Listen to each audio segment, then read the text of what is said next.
Sup, my name is Ryu for the ThecouncilNetwork. You can double next meta. Woo! Double next meta. Because it's like double next meta. It's like one each day. It's just kind of the spur of the moment. I try to leave these videos for the weekend because it's more of a, relaxing weekend. That's kind of what I do in my weekends. I just relax outside of, work. But here's what I wanted to talk about today on the next meta. Basically, the decks that could potentially be threats eventually if Konami would actually show us a ban list that would actually do a lot of things for this game. So I want to talk about some underrated decks here. Some decks that don't get enough love. Some decks that are fairly cheap in different price ranges that have the potential to start topping if more people would start playing them. If you play them, they will be good. So let's start this off completely with UA, Ultra Athletes. Their one big main drawback is the fact they only have one monster they can normal summon. Now you can throw a glow bulb in there, you can throw, I forgot, it's some kind of psychic book looking monster, I can't remember the name of it, but basically you can throw that in there, you can throw Effect Fillers, Maxis, whatever, but one card I personally do like for this deck, outside of reasoning and everything, is Monarch Storm 4th, because you can tribute out for your opponent's monster, and then basically it helps with a little bit of the consistency. Now, the deck is super spammy and super cheap. I mean, you can go out right now and build this for like 30 bucks.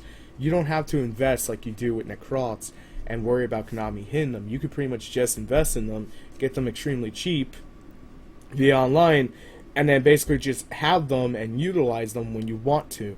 And basically, hey, now I got a backup deck. I only spend like 30 bucks to build this shit. If you're a budget player, you probably already know about UA. They're great.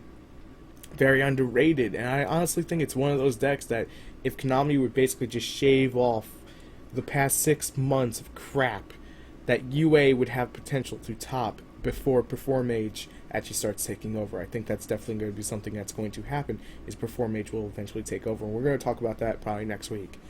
Now, the one thing that everyone will mention, its price range varies, depends on basically where you pick up your cards for this, is Ritual Beast. And I'm going to quote myself here, it is a deck that basically will stand the test of time and always be good because it is basically Infernity 2.0. Now, it doesn't utilize the graveyard like Infernities do, but it utilizes the Banish Zone.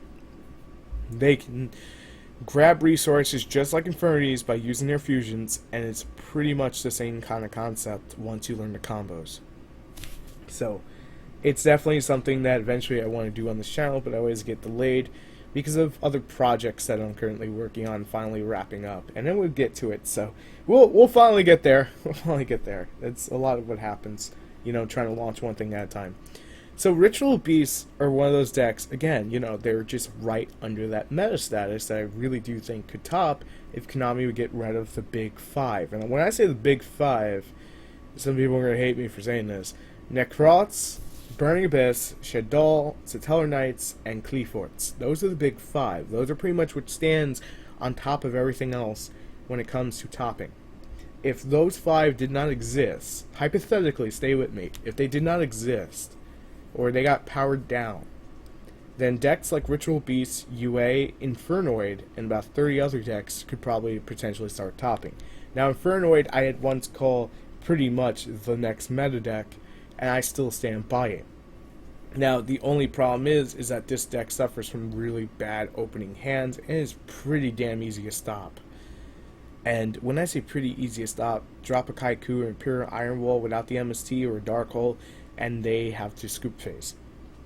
That is the one downside to Infernoids at the moment. Outside of that, they have pretty good matchups across the board. So it's one of those things that, if more people would play it, maybe we solve these issues a lot faster in the deck. A lot more minds would be working on a deck. That's always been kind of my concept here. Now, I'm going to talk about a few more decks, and then we're going to close off this video because we're ranging around 5 minutes. The next two decks I would like to talk about are Heroes and Synchrons. Synchrons have the potential to rise up again, but are easily stopped by something called Winda, and are easily stopped by Massive Back Row. So for Synchrons to hypothetically top here, they would need quite a few things to shift within the game to actually be on top tables. Me personally, I'm happy where the deck is. I enjoy the crap out of it, and that's all that matters at the end of the day for me. That's truly all that matters. Some people would like that to be further. I understand. The other deck I want to talk about, obviously, that I just mentioned, is Heroes.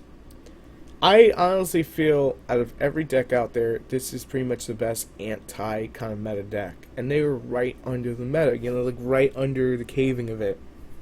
And they're not expensive to build.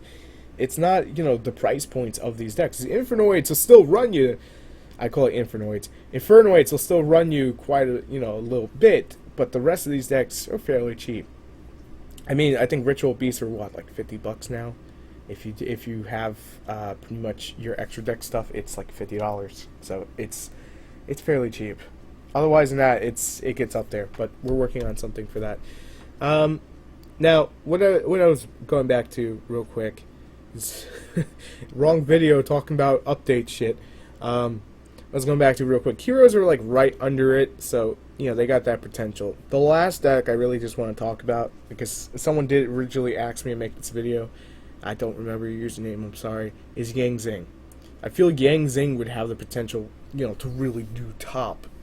Double Dark Hole, Torrential Tributes, all different ways. The only problem is the deck's really slow, like getting going.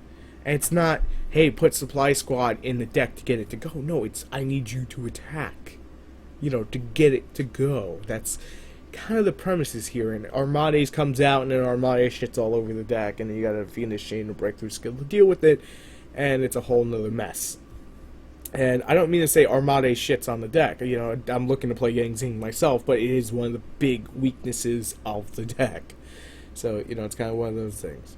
But those are the decks I honestly feel could easily start topping if Konami would cut corners and say, fuck this, we're going to chop up the decks that have been there for a while. Now, Necrots haven't been there as long as the other four, so I'm okay if they stay around for a little while longer, but just dim them down a little bit so other decks can actually live. Just saying, just how I feel.